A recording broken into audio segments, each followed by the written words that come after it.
mañanera que va a seguir. Bueno, bienvenidos a este canal de YouTube Nelter de la Cruz. No se les olvide darnos su like, abajo a la campanita, suscríbanse, échenos la mano. Vámonos con todo porque ya se está alargando mucho. Gracias, presidente. Buenos días, buenos días. Estamos alargando, pero Leía el tiene por pensamiento. qué ser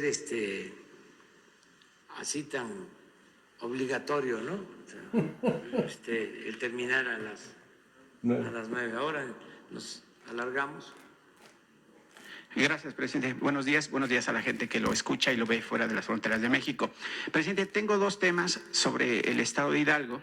Ayer le insistía de manera seguida sobre el tema de la Reserva Federal, que ha involucrado obviamente la economía de México y la economía de otros países, pero vamos a iniciar con los dos temas con el estado de Hidalgo. La madrugada del lunes 11 de octubre, en el municipio de Izmiquilpan, elementos de la División de Investigación de la Procuraduría General de Justicia del Estado detuvieron a 10 integrantes de una célula criminal que venía azotando gravemente los municipios de Izmiquilpan, Tasquillo, Huichapan, Aljayucan, Tecozautla, municipios del Valle del Mezquital y que usted conoce perfectamente porque ha recorrido cuando fue candidato y obviamente ahora que es presidente de la República.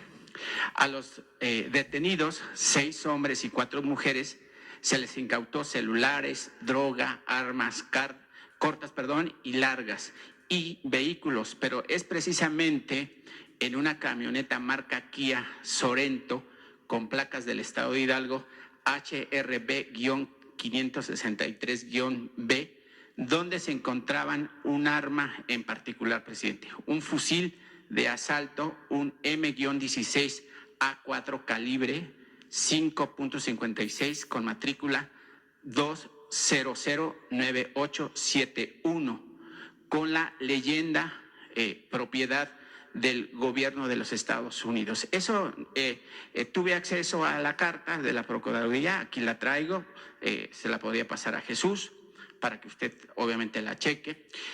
Las áreas de seguridad tendrán que poner mucha atención porque esta arma puede ser la punta del iceberg y la punta de la madeja de toda una trama en el tema de tráfico de armas robadas al ejército de los Estados Unidos, armas que pues por supuesto pues han cortado la vida de muchas personas en el Valle del Mezquital, que ya cité en esos municipios hidalguenses.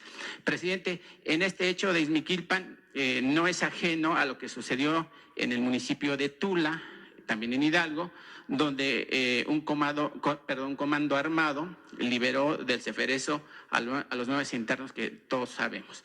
Presidente, ¿cuál ha sido el reporte de Marcelo Ebrard, secretario de Relaciones Exteriores, con su parte del gobierno estadounidense? Porque sé que puso una demanda a las armerías por el exceso de armas que llegan al territorio mexicano y que han matado a miles de personas y que incluso pues lo ocupan grupos delictivos en México. ¿Cuál ha sido esa plática? ¿Cuál ha sido el reporte de Marcelo con respecto a ese acuerdo con el gobierno de los Estados Unidos? Y digo, Marcelo lo acaban de premiar incluso por hacer esa propuesta de que las armerías pues también digan o reporten qué están haciendo en ese sentido. Pues se está avanzando y en efecto Marcelo Ebrard ha hecho un buen trabajo, su equipo, para controlar la entrada de armas de Estados Unidos a México.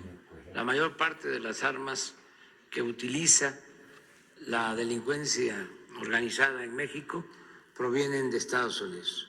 El porcentaje mayor y son parte del comercio negro ilícito por la falta de control que existe en Estados Unidos. Cualquiera puede comprar un arma y son intereses creados muy fuertes los que defienden el que sea de esta manera. Es una, yo no diría cultura sino una costumbre, el que tengan mucha relación con las armas. A veces hay fotografías de toda una familia en las redes mostrando armamento.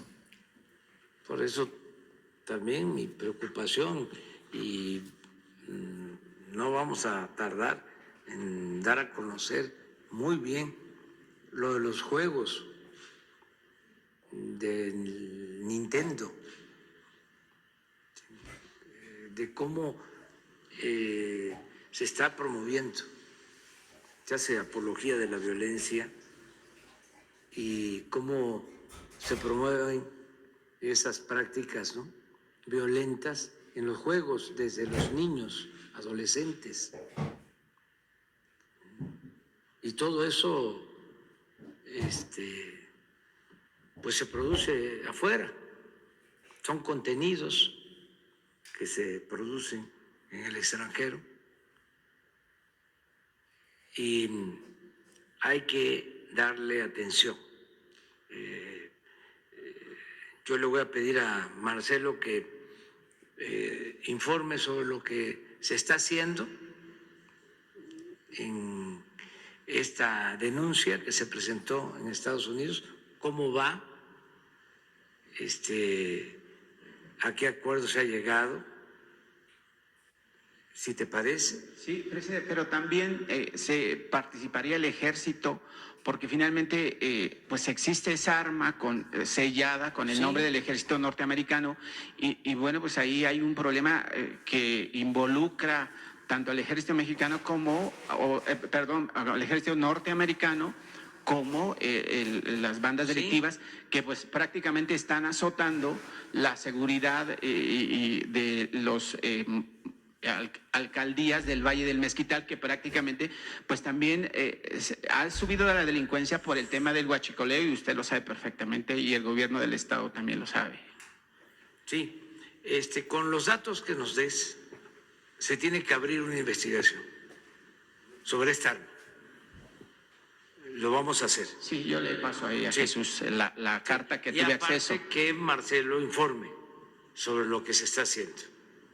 Presidente, y sobre el tema de Pemex también en Hidalgo, pues pareciera que la elección del nuevo líder sindical para sustituir a Romero de Champs, que prácticamente es el culpable del quebranto financiero de Pemex, porque pues parecía rey con los hijos y la familia gastándose el dinero de los mexicanos a costa pues de la pobreza de los mismos.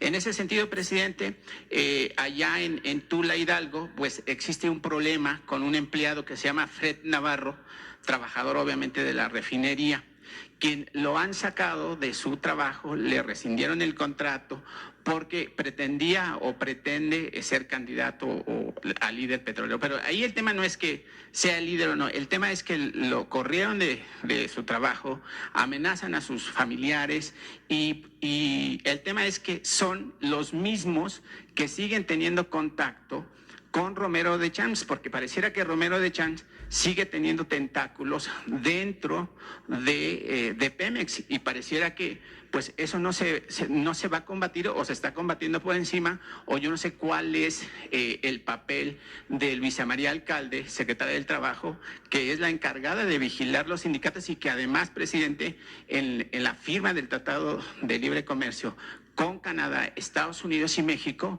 el compromiso del gobierno mexicano es limpiar los sindicatos y obviamente que tengan una libre vida democrática y transparente.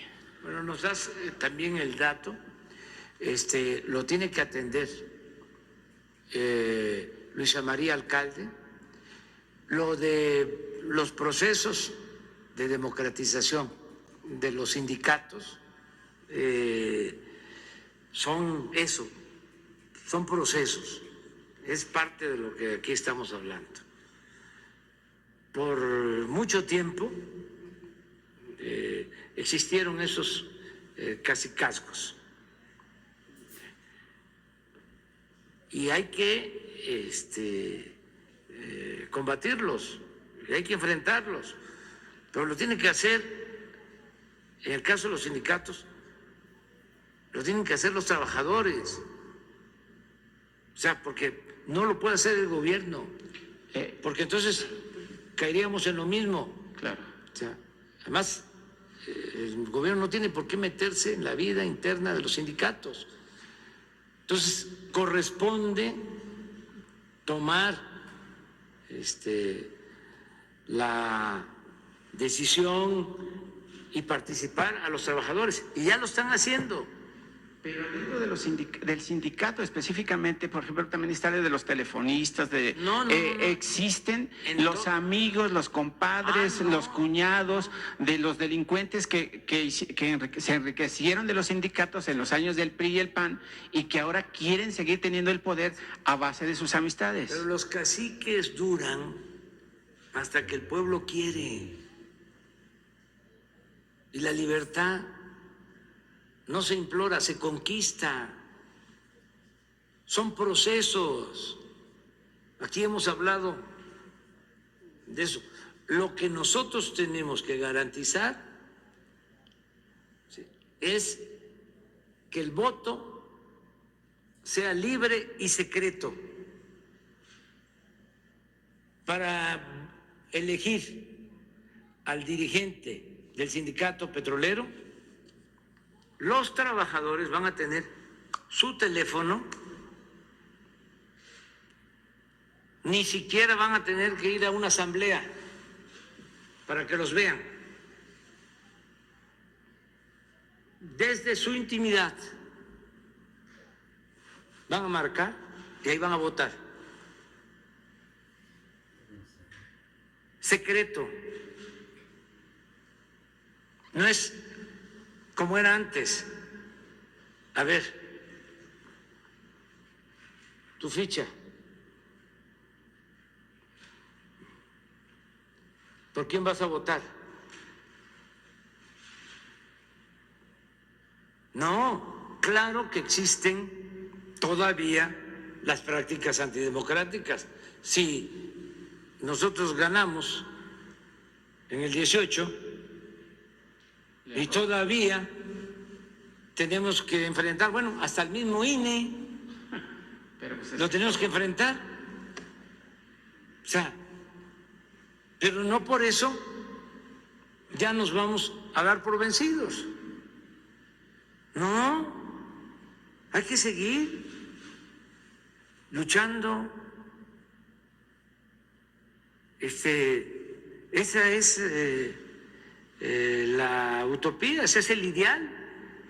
Es algo que uno tiene ahí, que lo está uno viendo, que quiere uno llegar a ese sitio. Esa es la utopía. Y camina uno hacia allá y se aleja. Y tiene uno que seguir caminando. Entonces, se llega y se alcanza, pero hay veces que no. ¿Pero qué es la utopía? ¿Qué es el ideal? Lo que nos hace caminar, lo que nos permite vivir con dignidad, luchando por causas justas, queriendo convertir ideales en realidad. Esa es la vida, esa es la felicidad. Entonces, está empezando el proceso de democratización de los sindicatos. Adelante los trabajadores. Esto que estás denunciando sobre el despido injustificado de un trabajador, eso nos corresponde a nosotros. Si se cometió una injusticia, se castiga a los responsables y se devuelven derechos y se repara el daño. Eso ya no hay. No se permite. Por eso es muy bueno esto que hacemos aquí. Porque no solo son casos aislados, sino el que vaya quedando la idea general de cómo tenemos entre todos, ayudar a tener una sociedad mejor. Y el tema de la FED, que seguramente es importante, ahora que me escuche, se presenta la inyección de más de 3,000 billones de dólares a la economía norteamericana por parte de la Reserva Federal, la FED por sus siglas en inglés. Lo único que logró fue impulsar una inflación más alta y ahora la vida de los estadounidenses se encareció mucho más, alcanzando ya una inflación de 6.8%, un crecimiento nunca antes visto en 40 años. Sobre ese tema, presidente, quiero decirle que la inflación en México, sé que me van a atacar ahí, pero no importa, no es culpa de su gobierno. No es culpa de su gobierno por no haber aplicado un esquema económico adecuado, sino porque la inflación que vive nuestro país se genera por el comportamiento económico de los Estados Unidos, es decir, un efecto dominó en todo el mundo. En ese rubro, presidente, quiero decirle que me reuní el pasado lunes en Chicago, Estados Unidos, con unos académicos e investigadores de la Universidad de Harvard y Cambridge, hijos de migrantes mexicanos en segunda generación. Y me dijeron que el proyecto neoliberal del que usted tanto habla aquí en las mañaneras, efectivamente ya no es sostenible. Pero además ven con buenos ojos el compromiso de su gobierno al no endeudar al país con organismos internacionales de carácter crediticio. Pero también comentaron, presidente, que la inflación que se genera en México está siendo empujada por otro factor interno adicional al comportamiento inflacionario norteamericano que ya mencioné. ¿Cuál es ese factor o quiénes lo están generando? Presidente, pues nada más y nada menos, a opinión de ellos, que las cadenas de distribución de alimentos y otros enseres como Aurrerá, Chedraui, Bimbo, Lala, Cemex, Maseca, Sams, las empresas de Carlos Slim, Costco y los grandes acaparadores de los productos que consumimos. Los académicos, presidente, me dicen que los empresarios nacionales y extranjeros que trabajan y viven en México, esos mismos que antes no pagaban impuestos y que ahora lo hacen a regañadientes, especulan con los precios y los elevan al doble o al triple.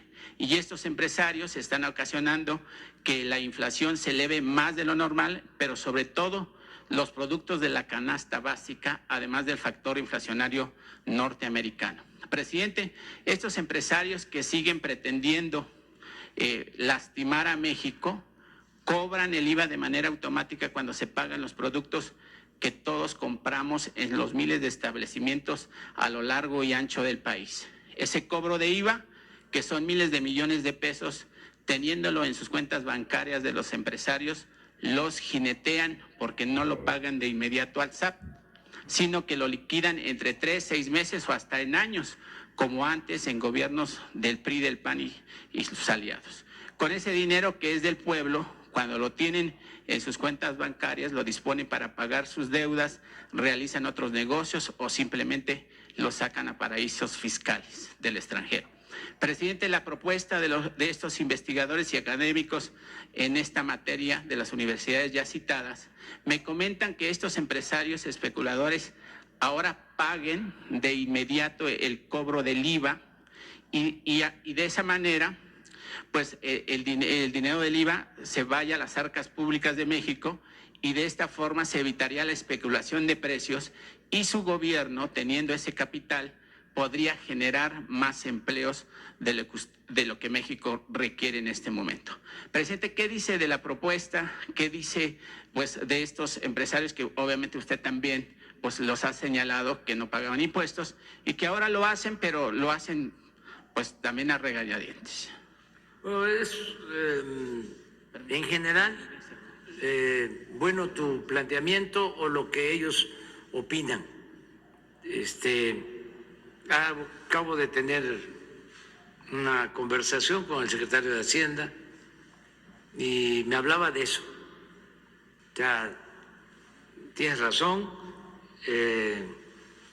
la inflación en Estados Unidos se traslada porque hay integración económica, ¿no? Aquí la enseñanza mayor que podemos sacar es de que debemos de darle más atención a la producción, producir más, porque este fenómeno en efecto se originó porque hay mucho circulante, hay mucha demanda y poca oferta. Tiene también que ver con los efectos del COVID, cómo se afectaron las cadenas de producción en el mundo, los incrementos en los costos del transporte marítimo, el incremento en los precios de los alimentos, el acero, toda una serie de factores. Pero si tenemos más producción, evitamos, ¿sí?, que se produzca más inflación. ¿Qué pasa no solo en México, sino en todo el mundo también? Que hay quienes se aprovechan. Si hay inflación, entonces los aumentos de precio van más allá. Tan es así que el secretario de Hacienda me informó que le había hablado a Carlos Salazar del Consejo Coordinador Empresarial para pedirle que se informara, y yo aquí aprovecho también para hacer extensivo este llamado, a productores, distribuidores, de que no abusaran en una circunstancia como la que estamos enfrentando. Esto que les estoy comentando fue de ayer, o sea que coincide con lo que tú estás planteando. Pero además lo dicen, presidente, académicos, investigadores de las universidades que al principio apoyaron mucho el neoliberalismo y que ahora, pues obviamente ellos mismos dicen, pues que ya fue, ya no sirve. Sí, pero yo quiero decir esto, ¿no? Que no todos los empresarios, ni todos los comerciantes, o sea, no quiero generalizar, ¿sí?, actúan de manera abusiva. Y sí, también puedo decir que ante un fenómeno así de inflación se aprovechan, ¿sí?, no todos, pero sí se aprovechan, fabricantes, distribuidores, comerciantes en el mundo. No es un asunto solo de México. Entonces, por lo que a nosotros corresponde es este llamado a decir, bueno, si tienes una inflación del 7% y además se habla de que va a ser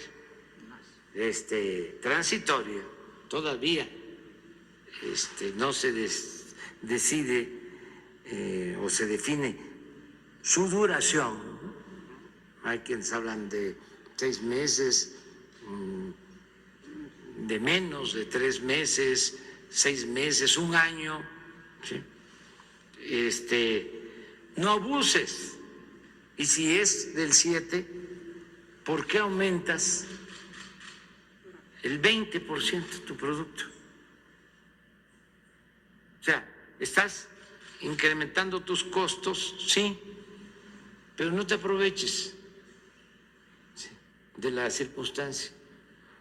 Una de las cosas que yo le comentaba al secretario de Hacienda que vamos a hacer es que así como estamos dando a conocer quién es quién en los precios de los combustibles, vamos también a informar sobre el quién es quién en los precios de los artículos de primera necesidad. va a ayudar bastante esto. Te lo informo, Ricardo Sheffield, para que te prepares.